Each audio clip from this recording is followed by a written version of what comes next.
Curitiba e Você está no ar e a gente vai conversar agora com o Augusto Neto. Ele é empreendedor, tem uma história super bacana e vai dividir com vocês história de empreendedorismo. Empreendedorismo é sensacional porque o Brasil é o brasileiro, depois da Turquia, é o país que mais tem empreendedores no mundo, né, Augusto? Certo ou errado isso? Não, exatamente. O brasileiro, por si só, é empreendedor, né? Muito pela dificuldade que é imposta principalmente pelo governo, né, no desenvolvimento de empresas, alto nível de burocracia, né. Hoje as linhas de crédito elas são pouco acessíveis, elas não são muito atraentes para o pequeno empreendedor. O empreendedor pequeno tem uma dificuldade muito grande em conseguir financiamento, em conseguir essa linha de crédito. Isso dificulta no pensamento da pessoa falar, puxa, eu não vou desistir, eu não quero mais ser empreendedor. Com certeza, não só isso, como o nível de exigência, muitos órgãos anuentes. A gente fez uma pesquisa dentro da Golden Nest e a gente descobriu que para uma pessoa abrir uma empresa, ela tem que fazer cerca de 11 ações. 11 ações. Entre prefeitura, bombeiros, Receita Estadual, Receita Federal.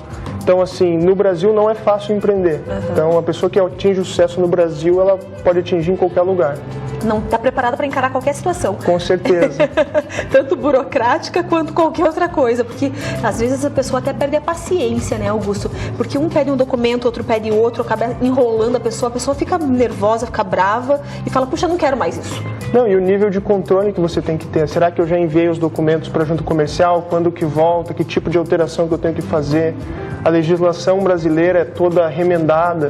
Então, às vezes, você está atualizado, surge uma mudança, você não se atentou àquilo, aquilo te gera uma multa.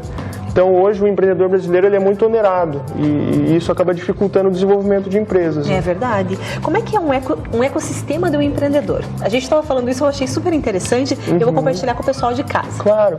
O ecossistema do empreendedor ele é composto por diversos players, né?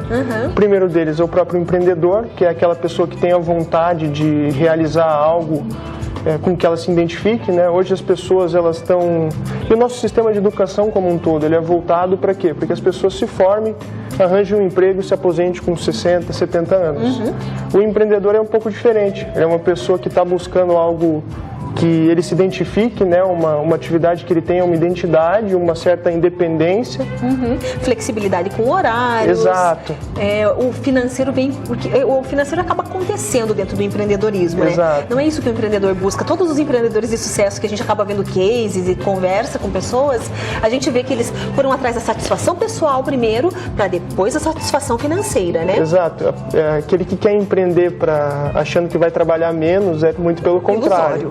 Muito ilusório. Você faz seus horários, faz suas metas, porém você tem que fazer aquilo. Não vai ter ninguém te cobrando, não vai ter ninguém te pressionando para fazer a figura do chefe. É verdade. Meu pai fala uma frase que eu acho sensacional. Quem tem pasto tem que cuidar do cavalinho para pastar direitinho, não é verdade? Exatamente. O olho do dono, né? Mas então, a figura principal é o empreendedor, mas entre os diversos players a gente tem os investidores, que são profissionais que já têm uma carreira estabelecida ou até fundos de investimento que estão olhando para novas oportunidades, para aquelas startups mais inovadoras e que apresentam alto potencial. Nós temos agências de fomento, às vezes programas governamentais como o Tecnova, o próprio FINEP, que é uma agência que financia inovação, né, brasileira.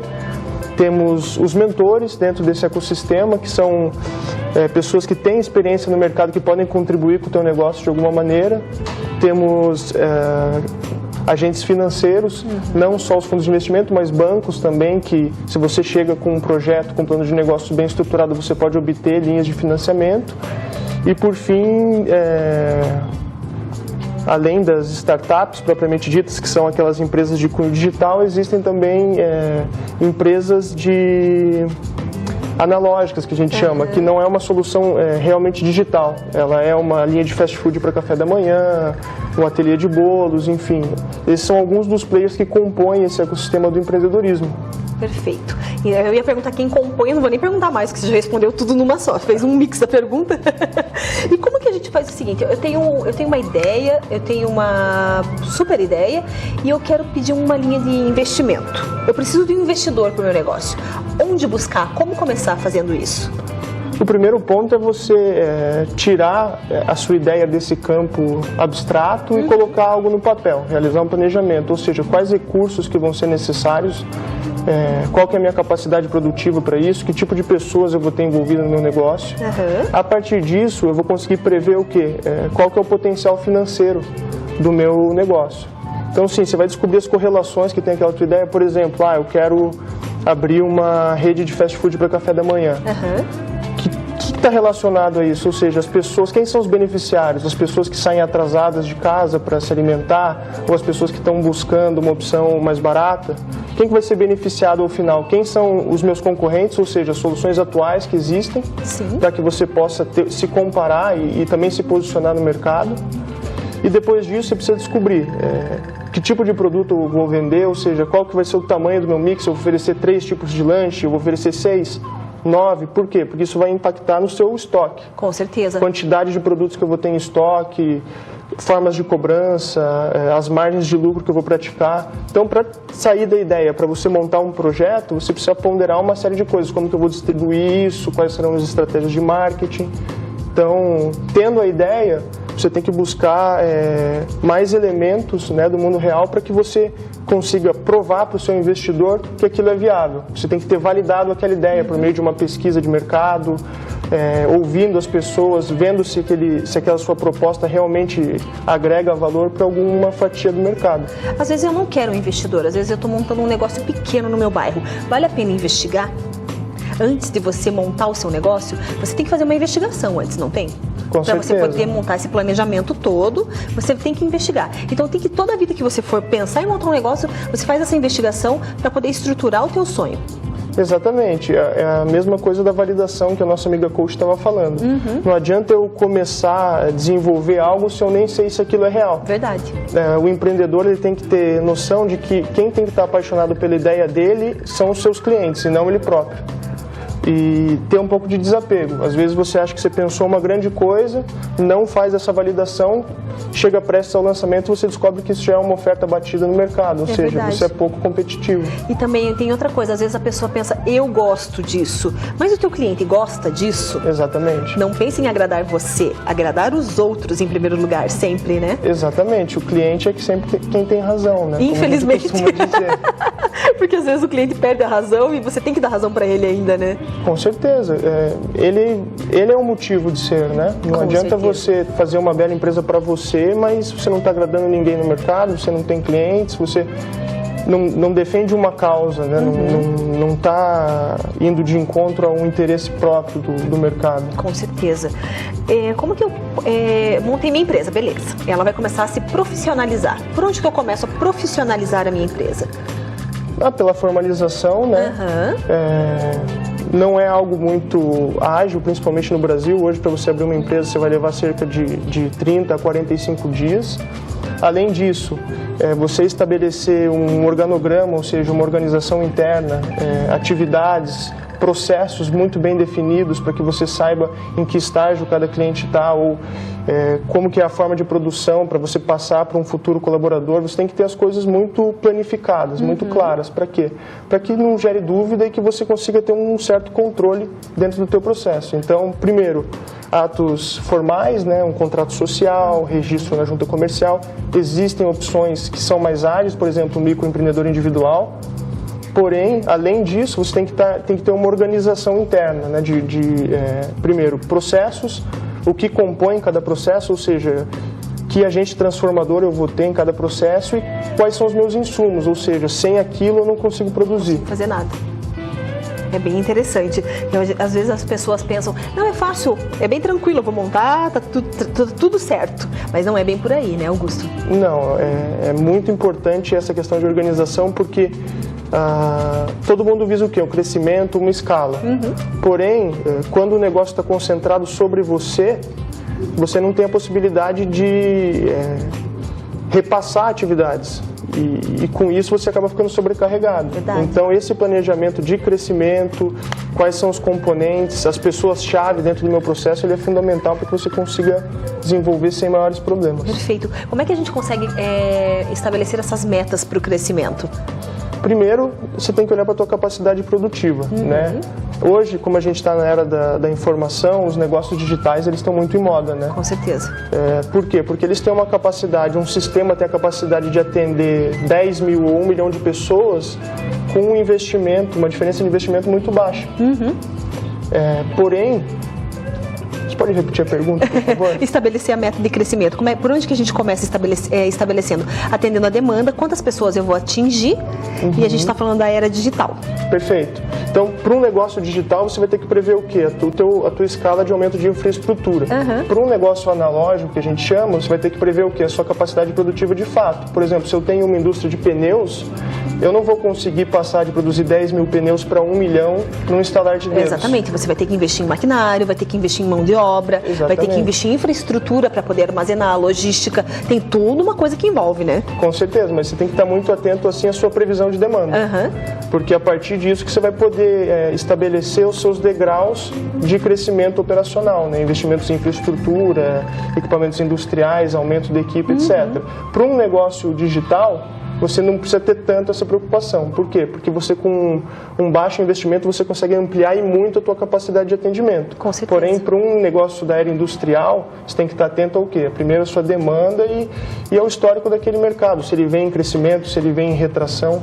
Porque, às vezes, você investe pensando que vai atender, sei lá, uma demanda de 10x e a sua demanda é de 2x. E todo esse investimento, como que você vai recuperar isso? É complicado. É muito complicado. Porque muitas vezes você tem o financiamento que está batendo na tua porta todo mês, você sabe que tem que pagar e não está faturando para que aquilo seja possível, né? De fato. Então aí que entra o planejamento anual de uma empresa, né? Perfeito.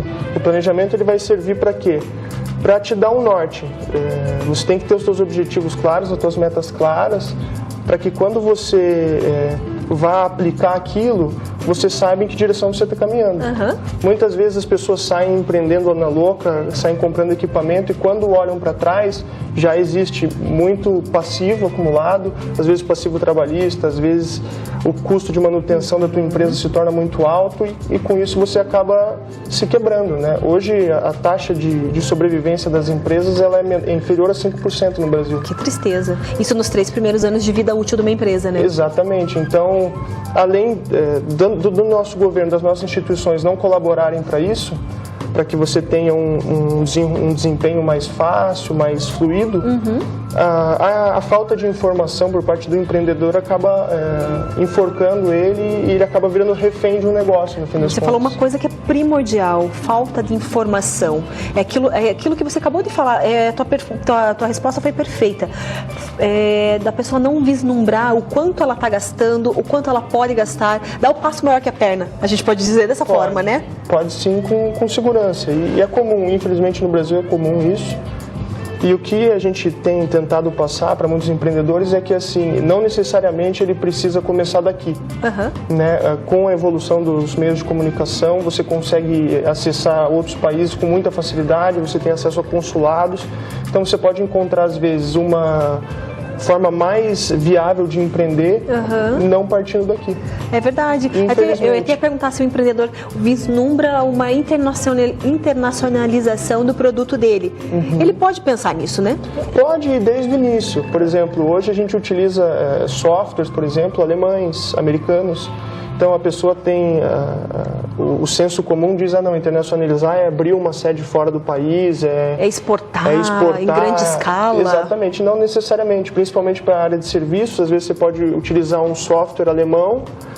No nosso caso, a gente conseguiu mão de obra portuguesa, a gente tem uma profissional aqui trabalhando conosco, e isso é um custo muito baixo. Então, assim, eu não acho que os empreendedores devam se privar desse pensamento de internacionalização. Eu acho que ele é muito acessível e ele é possível sim.